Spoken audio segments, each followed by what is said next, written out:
Hello, friends, and welcome back to Stories About Entitled People. Let's start our video with a story in which our OP received a lot of money in a very devious way. But before we begin, don't forget to subscribe to our channel if you're new here and turn on notifications so you don't miss a new video every single day. Here we go. Got $40K for accidentally confiding a secret to a gossiping coworker. I worked at a chain salon in the US for minimum wage plus tips. We got paid on a sliding scale. The more you added services, the more your hourly pay. Then for back to school, we started offering $10 haircuts. It's dumb to offer a big discount on back to school because that's when everybody needs a haircut, but whatever. Except to advertise this sale, we had to stand on a rickety step stool and hang a 10-foot long, 3-foot wide banner off the roof of our store. The step stool alone made it a dangerous task, but on top of that, the sidewalk was uneven. Our manager insisted we do it twice a day, open and close, in case someone steals the banner. Because certainly, someone would want to steal a banner with our logo that says $10 haircuts. It was annoying, but I was looking forward to my next paycheck. I had a high service dollar per hour, which should have meant a bigger hourly pay and paycheck, except it didn't. That $7 per haircut discount, it was coming out of our final service dollar calculations, and we ended up making significantly less than usual. I'd worked there for years, and this was the smallest back-to-school paycheck I'd ever seen. I went in the next day and was pissed. That morning, a coworker, who was a total brown-noser and gossip, and I were outside setting up the banner. It was my turn to stand on the rickety step stool, and I said, I was glad this will be the last time I ever do this. I was fully prepared to make a joke about how I was going to fall and crack my head open when the petty revenge idea came into my mind and I swiftly executed it. When she asked me why, I told her not to tell anyone, but I'd accepted a job at another salon with a set schedule, higher commission, and $5 more per hour. I said I'd planned on putting in my 2 weeks, but they needed me to start sooner, so I was going to work the weekend and not come back. This would leave us understaffed for the back-to-school rush. After reiterating she could not tell anyone, especially not our boss, she agreed. I left early that day, and on my next shift, my boss pulled me into her office. She said she'd heard a rumor that I was leaving to work at a different salon. I told her I had a much better offer elsewhere, but if she could match it, I'd love to stay. She had to put a call into our district leader about the raise, but said I could work with a set schedule starting the following week. I was working until 9 p.m. some days and at 9 a.m. the next. The unpredictable schedule made finding childcare a pain in the butt.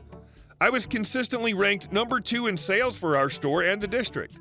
So the DL approved the raise and I stayed there another 5 years, which means I got an additional $39,000 in pay for accidentally telling the salon gossip my secret. I also got 20% commission on $500 to $1,000 a week in product sales. The ProRevenge. I also started printing out my service sales slips from the day before at the beginning of every shift so that when payroll readjusted the paychecks to include coupons, I could pull up my record and dispute it. According to payroll, there was nothing they could do about it. I stayed another 5 years, raising the issue sporadically until they brought back the $10 haircut sale, and I quit.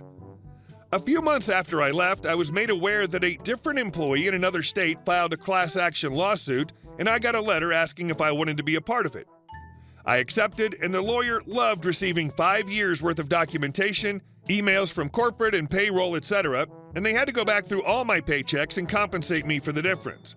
This included adding the free haircuts reward program and discounted haircuts as their whole amount, increasing the service dollar 19 cents an hour here and 30 cents an hour there, added up.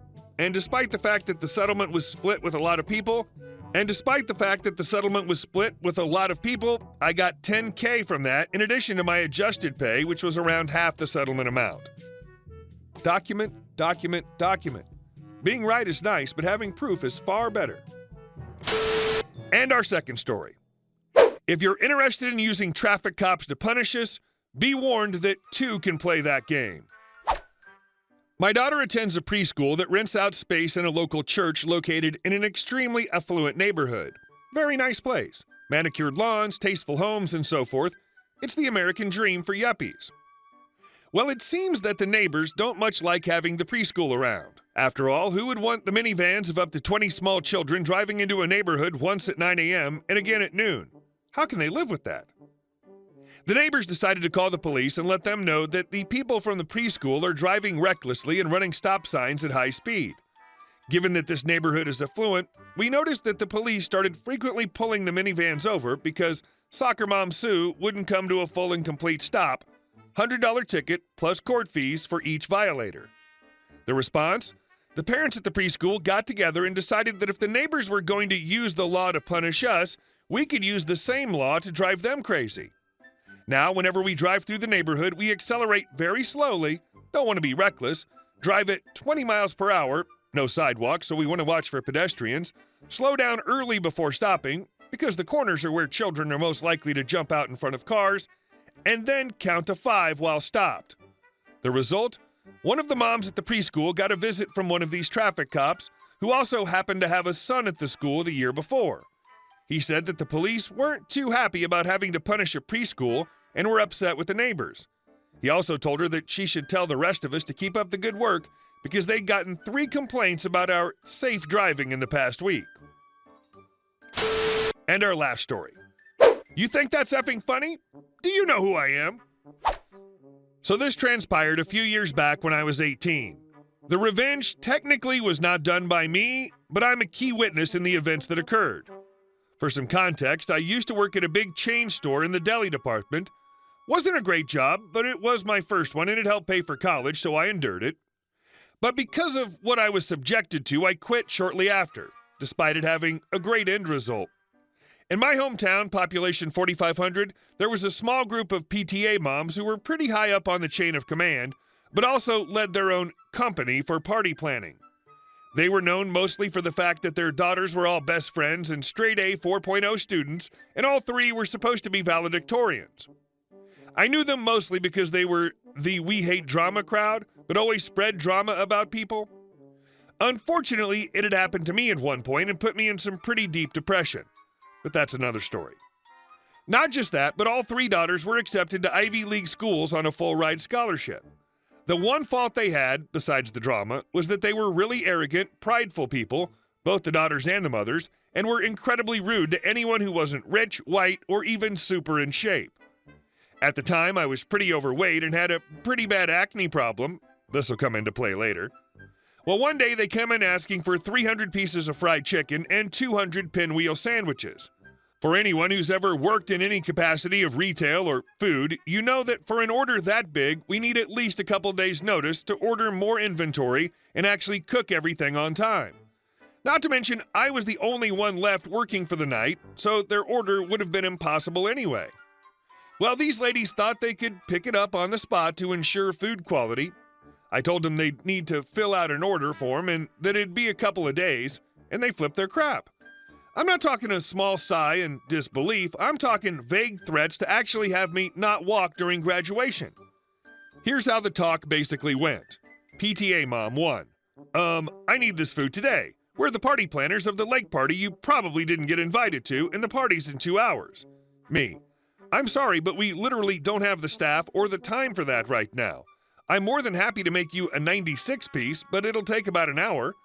PTA Mom 2. You think that's effing funny? Do you know who I am? Me. No, I don't. PTA Mom 1. Yeah, we are the official party planners of hometown. We also run the high school PTA, so our daughters probably know you. You don't want your image tarnished, do you? Me, brushing off the vague threat of using her daughter. That's pretty cool, actually. Sounds like a cool job. But there's just no way for 300 pieces and 200 pinwheels to be done in the amount of time you want.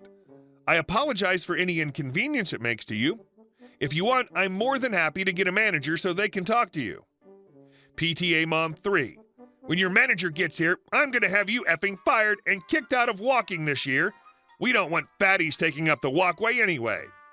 I don't know how they knew I was a senior. Me. Ma'am, I'm sorry, but I will not tolerate that kind of threat, and I'm going to have to ask you to leave now. PTA Mom 2. But we didn't get our food yet. Me. I'm sorry, but like I stated before, it would not be possible to complete that task. And with the way I was treated, I have the right to refuse service to you anyway. Have a good day. PTA Mom 1. You'll be hearing from us, you fat F. I hope our daughters don't know anything dirty about you. Manager walks out.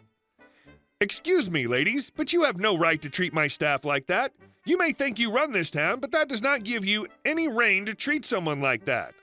PTA moms, F you, while walking out. A few days go by and I haven't heard anything from either them or my manager.